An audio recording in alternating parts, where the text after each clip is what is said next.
Welcome, brave souls, to a realm where shadows whisper secrets too vile for the light. I'm here to unravel tales so chilling that your skin will crawl long after the silence falls.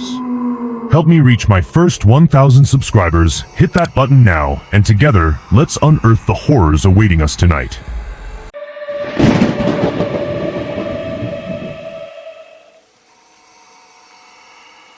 It's late at night, and I'm driving down this deserted stretch of highway in the Nevada desert, where the silence is so thick you can almost hear your own heartbeat. I'm Deshaun Red, a rookie highway patrolman, and tonight's shift feels like it's going to last forever. Suddenly, a rusty blue sedan speeds past my checkpoint as if I'm not even there. My heart pounds as I turn on the siren and hit the gas. The chase is on, and my radio crackles. The dispatcher confirms my worst fears. The driver might be Ronnie Mays, a cult member wanted for bombing a church. As I get closer, radio static spikes, drowning out the dispatcher's voice. Amidst the static, a name kept repeating, chilling me to the bone. Azrael. Azrael. It was eerie, like a ghost whispering in my ear, but I couldn't let it distract me. I had work to do, and Ronnie Mays wasn't going to get away on my shift. I tried to catch up with the blue sedan, my heart pounding in my chest. I waved my hand to signal for the car to stop. The car slowed, kicking up dust as it came to a stop on the deserted highway. As I got closer, I noticed a pale woman sitting in the passenger seat. There was something strange about her.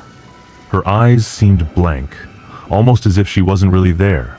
I felt sick, but I focused on Ronnie. He was driving, and he wasn't moving. I ordered him out of the car, but he just stared straight ahead, refusing to move. My eyes turned to the woman, and in that split second, she was gone, vanished into thin air. I blinked, trying to figure out what was happening, but there was no time. The car suddenly roared, tires screeching as it lurched forward.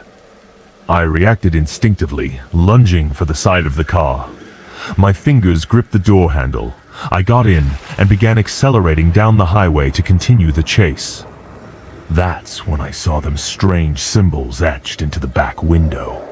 They were unlike anything I'd ever seen, and they sent shivers down my spine. I knew I was in trouble, but I couldn't let go. The blue sedan veered off the highway onto an old logging road, dust billowing behind it. I held on tight to the side, my hands slipping off the steering wheel with every bump. We were heading straight for the remains of a ghost town, and my heart pounded as I realized we weren't slowing down. Suddenly, the car crashed through a broken guardrail, hurtling toward a collapsed sinkhole. It was now or never. I let go, rolling away, just in time to see the car plunge into the pit. Pain shot through my leg as I hit the ground, but I couldn't focus on that now. I crawled to the edge of the pit, watching in amazement as Ronnie's car disappeared into the sinkhole, engulfed in a strange layer of glowing dust. It was eerie, like a scene from a nightmare. Struggling to my feet, I limped to the edge. Dust swirled around me, and when it settled, I spotted something on the ground. It was a photograph, partially buried in the dust. I picked it up, brushed the dirt off, and my breath caught in my throat. It was her, the pale woman in the passenger seat. The date on the photo was 1978, and a chill ran down my spine as I remembered the reports of her disappearance that year. What the hell was going on? My legs ached, but I couldn't take my eyes off the photo.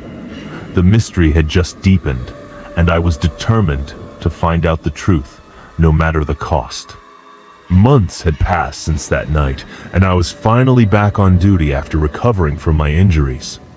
It was my last shift before moving on to a new assignment, and the desert felt strangely familiar as I patrolled the same deserted roads. As the sun dipped below the horizon, something caught my eye in the distance. It was the same rusty blue car, parked in the middle of the desert, engine cold and silent. My heart skipped a beat as I approached, memories flooding back. I opened the car door, half expecting to see nothing, but there it was, a photo of a pale woman from 1978 lying on the seat, and next to it was a cold note. "Now it's your turn." I was too scared. What did it mean? Was it a warning or an odd invitation? The mystery that had begun with a routine chase followed me through the rest of my shift, and I knew it wouldn't let me go. As I stood there, staring at the photo and the note, I realized that this was just the beginning. Whatever had happened that night, whatever forces were at work, they had not stopped at me. And as I drove away from the blue car, I could not shake the feeling that I was being watched, that something was waiting for me.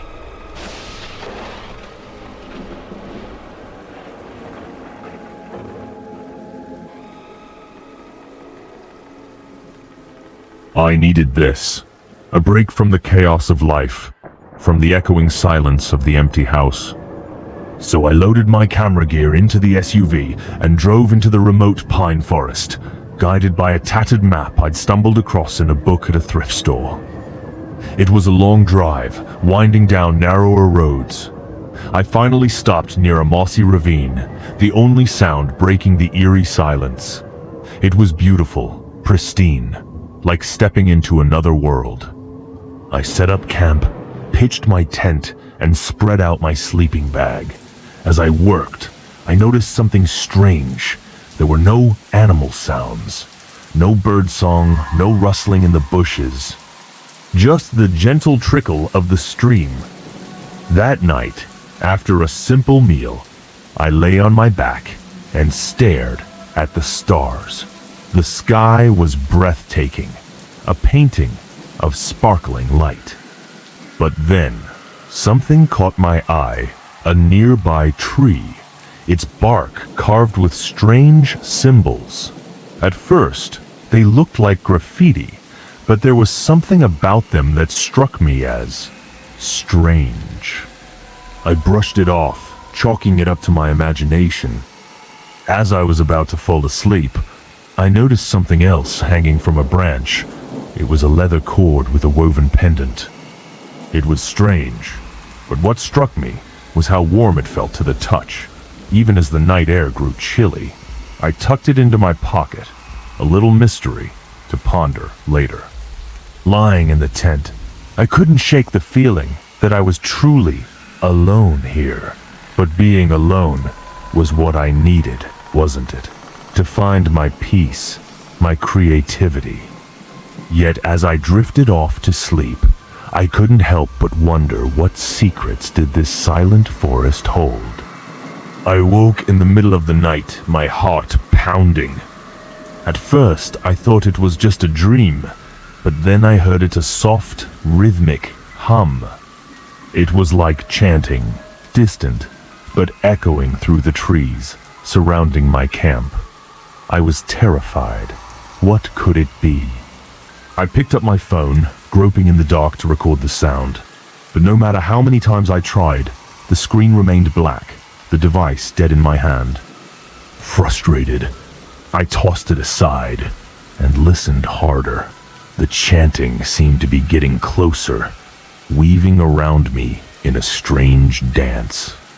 Then, a sharp knock on the SUV window startled me. I turned around, but saw nothing. Just as I was starting to calm down, a whisper reached my ear. It was a language I couldn't recognize, soft but persistent, like someone was trying to tell me a secret I wasn't supposed to hear. Panic rose within me. I reached into my pocket, fingers closing around the leather strap with the woven charm I'd found earlier. As soon as I gripped it, the whispering stopped, as if cut off by an invisible hand. The silence was abrupt, almost as unsettling as the sounds had been. I sat there, panting, the amulet warm against my skin. What was going on out there? Was it just my imagination, or was there something more in these woods, something ancient and mysterious? As I tried to steady my nerves, I knew one thing for sure: I wasn't alone here, and whatever was in these woods, it had noticed me. Morning light filtered through the trees, casting long shadows across my campsite. After the unpleasant experience of the night before, I needed to calm down. I stepped out of the SUV, the amulet still warm in my pocket, and began to survey the area. That's when I noticed them strange carvings in the ground. They formed a spiral path that led deeper into the woods. What was this? And then, nearby, I saw bare footprints, small and unsteady, as if someone had been dancing or running. I remembered the symbols in the trees from the night before. I realized they weren't random graffiti. They matched the design on the amulet I'd found. I wondered, is there a connection? The thought of leaving crossed my mind, but something urged me to follow the spiral path. Maybe it was curiosity, or maybe it was a need to understand what was going on. That afternoon, I took my camera and followed the spiral. The forest grew thicker, the air cooler. Finally, I reached the center. There, inside a hollowed-out tree, was a burned offering, feathers and teeth, charred and creepy. It felt like a warning, or maybe an invitation. I stood there, camera in hand, my heart pounding. What had I gotten myself into? But I couldn't go back now. I had to know more about this place, about the symbols, the allure, and whatever secrets lay hidden in these whispering pines. The second night, I couldn't sleep. The strange symbols in the soil and the burned offering were making me nervous. I lay awake, camera ready, hoping to capture whatever was happening in this creepy forest. Just past midnight, I saw a figure just beyond the firelight. A girl with long, messy hair, whispering a name, Alira. I tried to speak, to ask her who she was. But the moment I spoke, she vanished into thin air, as if she had never been there. Suddenly, the flames flared, higher than they could go. I staggered back, the heat intense, and retreated to the safety of my SUV. But the whispering didn't stop. It grew more intense, echoing around me, seeping into my bones. Finally, exhaustion took over, and I fell into a fitful sleep. In my dream, I was dragged through the forest by dozens of hands, cold and unyielding. I woke with a start, my heart pounding, the whisper still ringing in my ears. As I sat up, something caught my eye: smudges on the SUV's windows. They looked like handprints, as if someone or something had dragged their hand down the glass from the outside. What was going on here? Who was Alira, and why did she seem so attached to this place? I knew I couldn't stay here much longer. I had to find answers, or at least escape this nightmare. But as I packed up, I couldn't shake the feeling that the woods weren't done with me yet. But as I drove, I came across something unexpected. A wooded campsite. It looked abandoned, with scattered belongings, a ruined tent, and a rusted camera among the ruins. Curiosity got the better of me, and I picked up the camera. Inside, I found an undeveloped roll of film. Perhaps it held some answers. I put it away, intending to examine it later. As I gathered firewood to make a new camp, they made me sick again. There she was again, the old girl, Alira, with her long, unkempt hair. This time, she gestured toward the trees, signaling for me to follow. My heart skipped a beat, but I couldn't take my eyes off her. Then, something clicked in me. The amulet in my pocket, I found dangling from a tree branch. It matched the symbol tattooed on her wrist. It couldn't have been a coincidence. What did it all mean? Was she trying to lead me somewhere? Or was this another part of the forest's strange game? I knew I had to keep moving because the things here were too much for me to handle. It was terrifying. I had to move quickly and get out of here. Back in the city, I was still shaken, but determined to find out more. I took the undeveloped roll of film to the photo lab, my hands shaking as I handed it to the photographer. As I waited, I couldn't shake the feeling of being watched, as if the forest had followed me home. When the roll was developed, what I saw made me shiver. The images were strange masked people performing rituals in the woods, their movements strange and terrifying. And then, in one photo, there she was, Elira, standing behind another camper. My heart pounded as I recognized him from a newspaper clipping I found later. He had gone missing in 1994. The last frame was the most terrifying of all. It showed my SUV, taken from the woods. How could this be? Who had taken these pictures, and why? Back in my apartment, I remembered the old cassette tape I had found with the camera. I played the developed film, and my blood ran cold. The same incantation I had heard in the woods echoed through the speakers, haunting and familiar. I sat there, staring at the images, the sound of the incantation filling the room. What had I stumbled upon? The connection between the film, the missing camper, and Elira was undeniable. But what did it all mean? And why did it feel like the woods were reaching out to me, even here, in the safety of my own home? I knew I had to dig deeper, to learn more about these rituals, and the girl who seemed to be at the center of it all. The answers were there, and I was determined to uncover them, no matter the cost. That night in my apartment, the haunting didn't stop. Shadows moved on the walls, creepy and unsettling. Whispers followed me everywhere, a constant reminder of the woods. And in every reflection, I caught a glimpse of her Elira, her eyes haunting me. The amulet I'd brought back from the woods began to darken and crack, as if it were losing its power. Despair took over. I couldn't take it anymore. I had to end this, once and for all. I drove back into the woods, clutching the amulet in my hand. When I reached the familiar spot by the ravine, I pulled out my lighter and lit the amulet. The whispers around me turned to screams, piercing the night air. Shadows began to surround me, their shapes threatening and indistinct.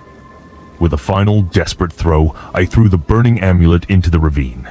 The screaming stopped abruptly, the air clearing as if a burden had been lifted. I breathed a sigh of relief, thinking it was all over. But as I turned away, something caught my eye dangling from the rearview mirror, a new amulet, freshly woven. My heart sank. How could this be? It was as if the forest were teasing me, refusing to let me go. I drove away, the new amulet swinging gently, a constant reminder that this nightmare was far from over. The forest knew where I was, and it seemed determined to keep me connected to its dark secrets. 2 weeks later, back in the city, I struggled to move on. The forest felt like a surreal nightmare, something I could leave behind. I threw away the old amulet, cleaned my SUV, and even started booking new photo shoots. But the unease remained, a constant shadow in my mind. At night, I dreamed of whispering trees, their voices haunting me. The final straw came when I developed a roll of film I didn't remember taking. My heart sank when I saw a blurry photo of myself sleeping in my SUV. And there, in the background, stood Elira, her presence unmistakable. It was like she was watching me, even in my sleep. Determined to put an end to this once and for all, I visited a local folklore professor. She recognized the symbol from the amulet as a charm used by ancient forest cults to bind a guiding spirit. She explained that if you took the amulet from the forest, the spirit would follow. But if you return it, she might not let you go again. I knew what I had to do. I set off one last time, driving deep into the pine forest, back through the same ravine. This time, I brought a second amulet, an exact replica of the one I had burned. My plan was to return the spirit to its resting place and leave the replica behind. As I walked down the spiral path one last time, my legs shook like a person walking unsteadily. There, on the ground, were fresh footprints, bare, and they were as big as me. The realization hurt I wasn't alone here. The forest was still playing its strange game, and I was right in the middle of it. In the clearing between the canyons at dusk, I placed the new amulet on the hollow tree, saying loudly, "I will return it." For a moment, silence enveloped me. Then the wind swirled, the trees groaned, and the same low chanting began again, echoing through the pines. Elira appeared, but she was no longer a girl. Her face was old, cracked like bark, her eyes shining softly. She stepped closer to me and gently touched the camera around my neck. "Hold this," she whispered, her voice haunting but gentle, "so you won't forget." And then, just like that, she was gone. I was so scared I ran to the SUV. But as I started the engine, the radio came on with static, and through it, I heard the same voice. "You gave back the amulet, Jake, but you still saw too much." The forest seemed to sigh, as if reluctant to let me go. I drove away, with a great weight on my heart. Back at home, I loaded the last roll of film into my camera. As the last picture slowly appeared, a chill ran down my spine.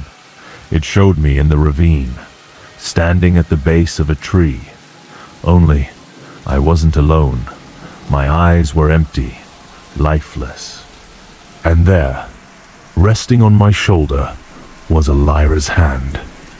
The image haunted me, a reminder that the forest had left its mark. I tried to return what I had taken, but some things once seen can never be unseen. The whispering pines will always be a part of me now, their secrets etched into my soul.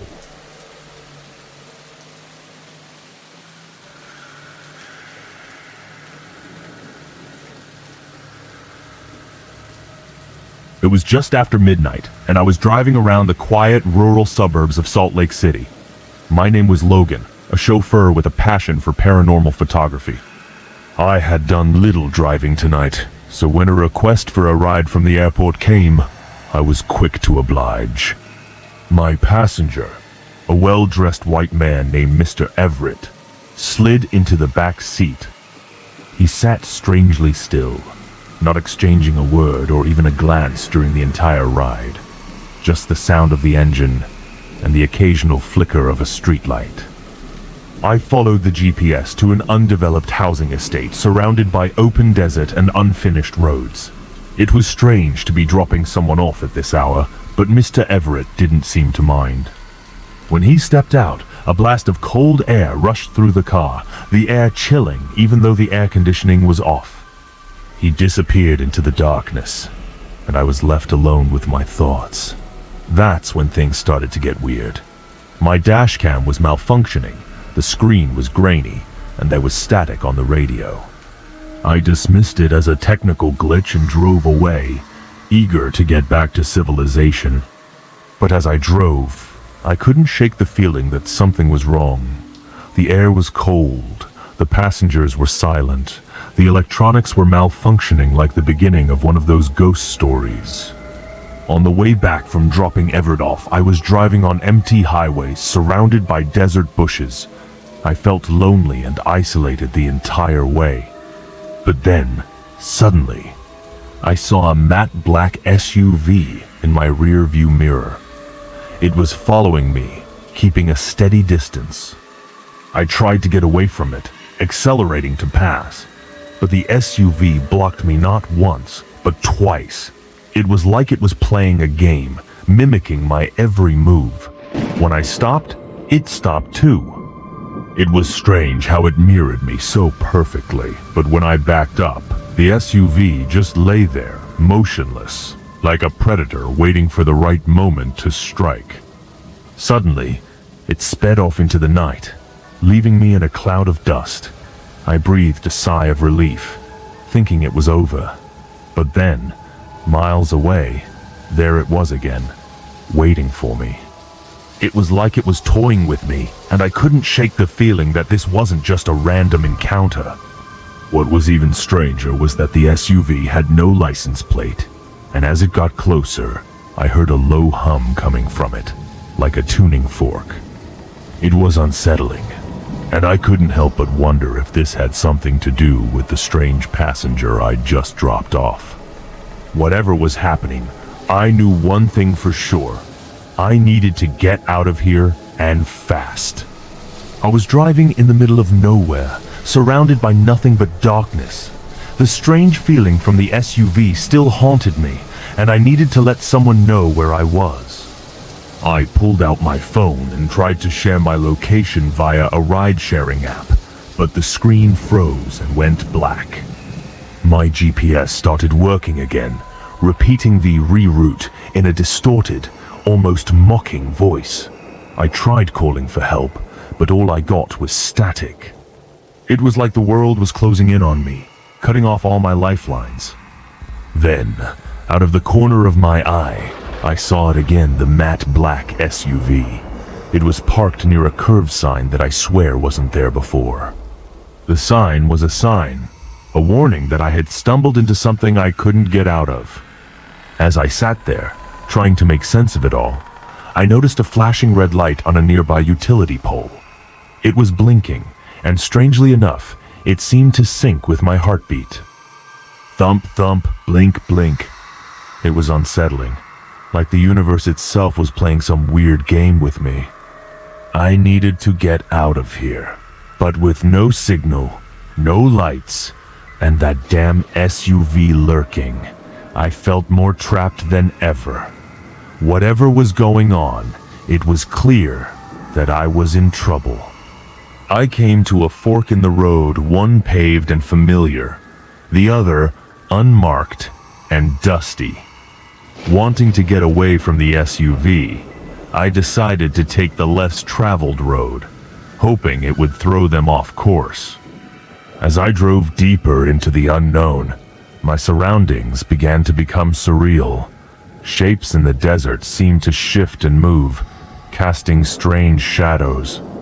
My rearview mirror was filled with fleeting images of figures who weren't there. And then, the radio began to pick up whispers, faint but unmistakable, like voices from another world.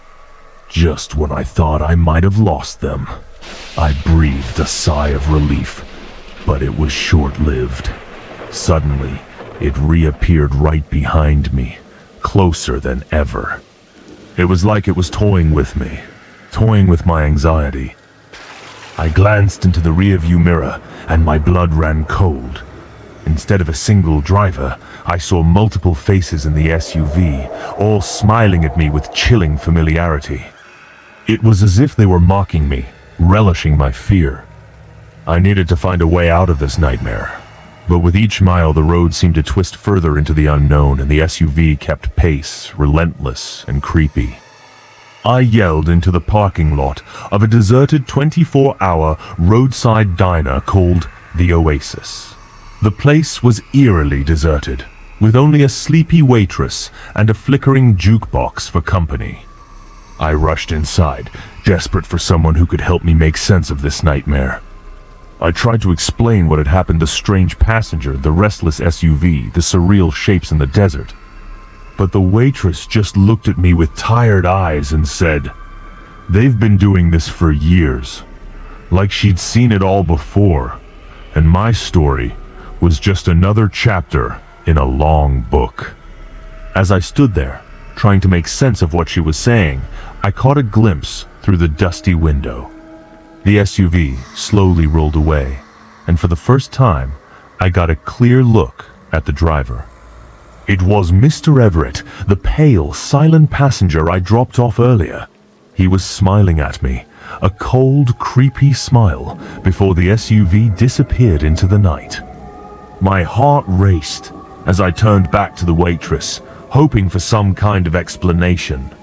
Just then, she pulled out a notebook filled with names and dates. She flipped the page, and there it was, my name, Logan, written out and dated for tonight. It was like my fate had been sealed the moment I'd taken that ride. I was starting to realize that this wasn't just a random encounter. It was something much darker, much more sinister. And as I stood in this deserted diner, I knew I needed to find a way out before it was too late. I left the diner, determined to find my way home. I took a different route, hoping to escape this nightmare. But no matter where I turned, the road kept leading me back to the oasis. It was like I was stuck in a cursed circuit with no way out. Panic set in as I realized I was trapped. I gripped the wheel, my mind racing for a way out. That's when I noticed something on the passenger seat, a single Polaroid. I picked it up, my hands shaking, and what I saw sent a chill down my spine. It was a photo of me, taken from outside the car. The timestamp on the photo was an hour in the future, but that wasn't the worst part. In the background, I saw the matte black SUV, and standing next to it, there was another version of me. It was like I was looking into my own future. The realization was painful. I wasn't just being watched. I was part of something much larger, something I couldn't even begin to comprehend. With each passing second, the line between reality and whatever this was grew blurrier. I needed to find a way to break this cycle, to change my fate.